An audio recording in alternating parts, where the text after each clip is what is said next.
Ada yang marah-marah ya. Ada yang marah-marah takut kalau menceritakan keadaan yang sebenarnya. Kenapa itu anak bisa hancur karena perlakuan orang tuanya.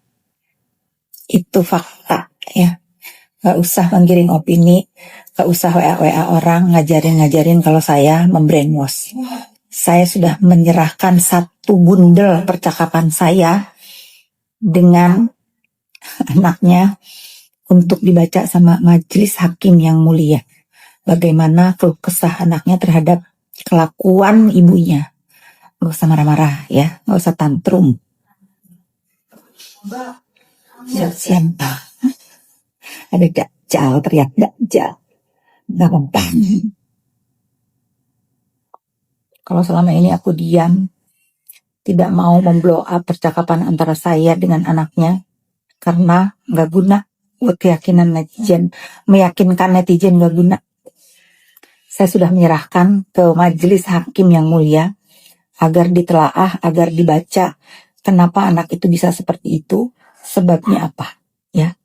Sebabnya apa? Sebabnya yaitu kelakuan orang tuanya yang tidak patut, ya. Nggak patut sama sekali. Kalau dia marah-marah nih, WA lawyer, saya nanggepinnya slay. Karena saya bersaksi itu bukan buat kau, ya. Buat masa depan anak remaja Indonesia. Tidak peduli itu salah satunya anak kau, oke? Santai. Mendingan kau kurang-kurangin jahat. Karma, ya. Karma atau hukuman, kita mah muslim gak mengenal karma ya. Perbuatan jahat yang telah kau lakukan telah ada balasan, ya. Tabur tuai itu namanya. Satu-satu menghampiri kau. Gak usah mikirin orang yang berperkara atau orang yang sedang menjalani persidangan. Fokus aja ke persidangan kau. Bagaimana kau bisa membebaskan diri kau dari jeratan hukuman itu, ya. Aku saja masih bergetar sekarang itu. Makan aja gak nafsu. Harus mengingat, menceritakan kejadian ada seorang anak remaja dibuang di negeri orang.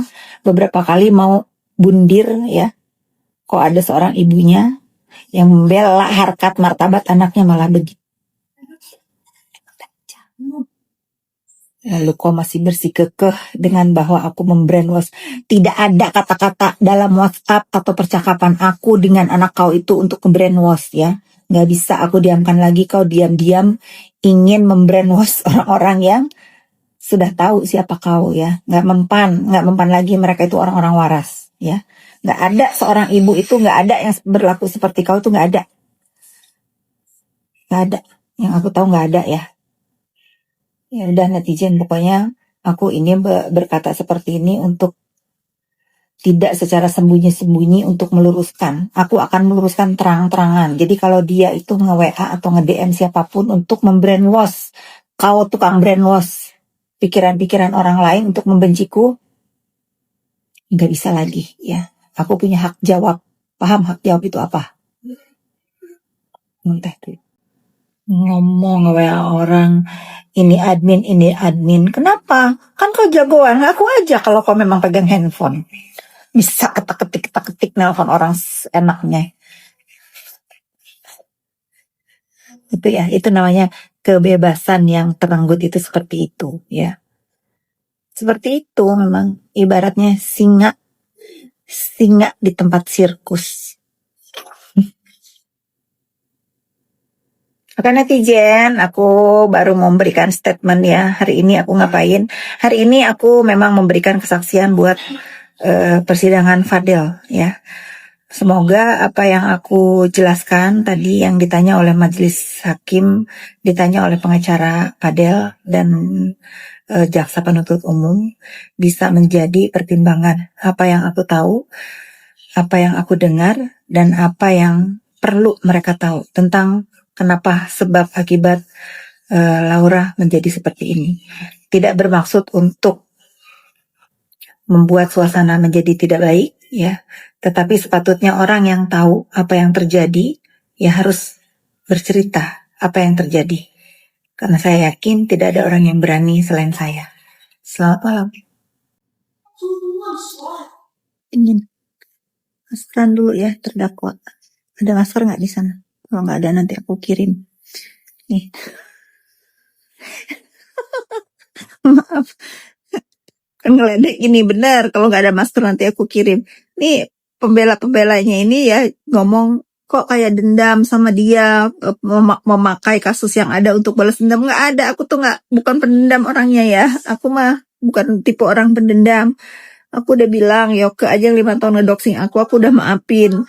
Ini karena si terdakwa ini masih aja nyenggol, ketak-ketik, gitu. Udah lagi bos buzzernya nyuruhnya itu sama orang-orang yang medianya kenal sama aku, minta izin. Mau ke buzzer minta izin. Aku izinin, karena apa? Ladang rezeki, pahala ya. Kuat-kuatin aja uangnya. Din, pokoknya ya si terdakwa ini kalau udah habis akal semua didoxing, orang-orang di dekat dia, orang-orang dekat itu didoxing, dibully gitu. Itu polanya biar apa? Biar orang kena mental. Nggak ada. Sekarang udah nggak musim didoxing kau kena mental. Yang mampus itu kamu. Aduh. Sampai batuk. Udahlah. Ditunggu aduh copot kan nih gara-gara ngomongin kau. Kering sih di sana panas ya. Aduh di sini dingin.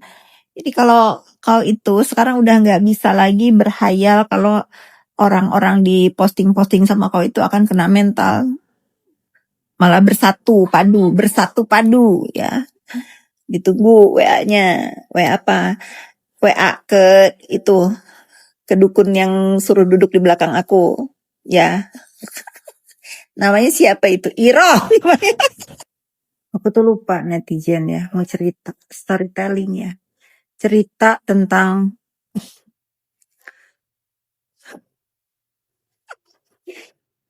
perduk-dukan. Kan aku tuh di belakang kursi aku itu tepat lah dikirim tuh si Mairo. Umat Kamit aja di belakang aku. Terus aku pelototin aja. Aku ajak senyum balik. Terus aku bilang sama stafku, besok kalau ngeliat Mairo lagi, tolong tawarin makan ya, kayaknya kasihan dia, nggak ada yang ngurusin gitu, celingak-celinguk aja. Buat apa coba? Nenek orang disuruh ke situ. Terus ditawarin sama stafku, nenek udah makan belum? Belum, nenek cuma punya uang 50.000. Orang dari Sukabumi itu Pak Raji, tau gak Pak Raji? Dukun beranak. Sampai copot. Nah ya ini lagi ngedongeng, aku ngedongeng. Padahal ya netizen, aku aja yang orang Sukabumi gak pernah denger loh. Ada orang misalnya suka bisa ya ilmu hitam gitu. Adanya gini nih, ada nih kalau ini ada zaman aku kecil dulu. Namanya kan orang kampung ya, kolot ya, nenek aku tuh kolot banget. Jadi kalau di Sukabumi ini siapa nih yang tahu ya? Kalau aku sih pernah ngalamin. Jadi kalau misalnya aku tuh demam, kesambet katanya gitu. Habis main di kebun kesambet. Jadi dibawalah ke orang pinter. Terus sama orang pinter itu dikunyahin ini nih, lempuyang. Dipikir-pikir kalau sekarang tuh aku marah banget loh. Kan jorok. Kan jorok ya, itu campur ludah disemburin loh ke ubun-ubun.